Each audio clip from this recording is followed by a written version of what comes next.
Hi everyone, so good morning. Today we're going to start my day sa pag-exercise. So today, okay, I need to wear my socks first. Diba? Kasi magja-jogging ako, mag-walk-in jog ako sa labas. I do that every morning. So, eto na. Ready na. Suot ko na silang dalawa.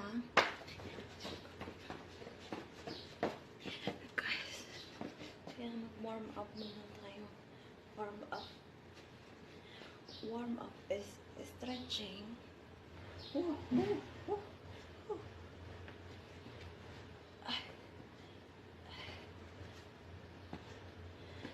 So, ayun, kailangan natin lagi mag-exercise kasi nakakalakas ng katawan yun. And, diba, mafe-feel natin yung posture natin. Kailangan ma-maintain. Ganon. Yala. Har. In Arabic is har. It's hot. Siyempre, pinagpapawisan na ako. So, hot. Sa Arabic, pag malamig, bard. So, yun. Mag-stretching muna tayo ng konti. So, there you go, guys. Kailangan pa rin natin mag-mask, mag-jog and walk sa labas kasi yung air pollution, yung ano pa ba yan, yung mga yung sasakyan and still maaamoy mo talaga yung mga usok. So, we need to wear ng mask. And to tell you guys, energetic kasi ako. Energetic and athletic. Diba? Kasi nga, I used to play volleyball from my grade 5 when I was then in elementary up to 4th year high school. And also, when I was in college, I am about to join yung tryout ng school namin para sa varsity player ng school. Sa volleyball player din na lumalaban sa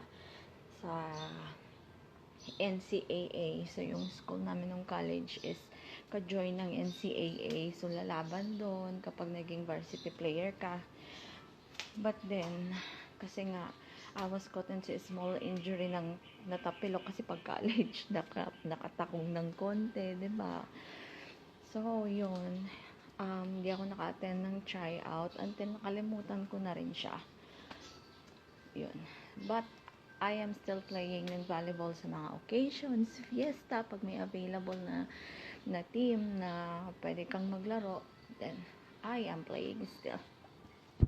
There you go guys. Para sa current affairs ng Pilipinas, is still the ex-president PRRD, well, that they brought him to The Hague, to the Netherlands, sa ICC or the International Criminal Court, right, to face the persecution and to receive the execution regarding on what happened of killing in the Philippines na talaga namang napakataas nung total number ng namatay, diba? And it's really, even you are a president and inorderan mo yung police mo that if you're going to shoot them dead.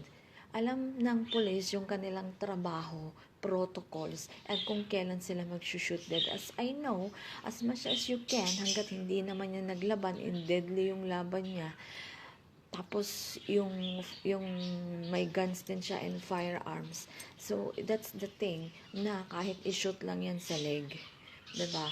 Hindi naman sila basta mag-shoot dead until na nanlaban, naging violent yung tao.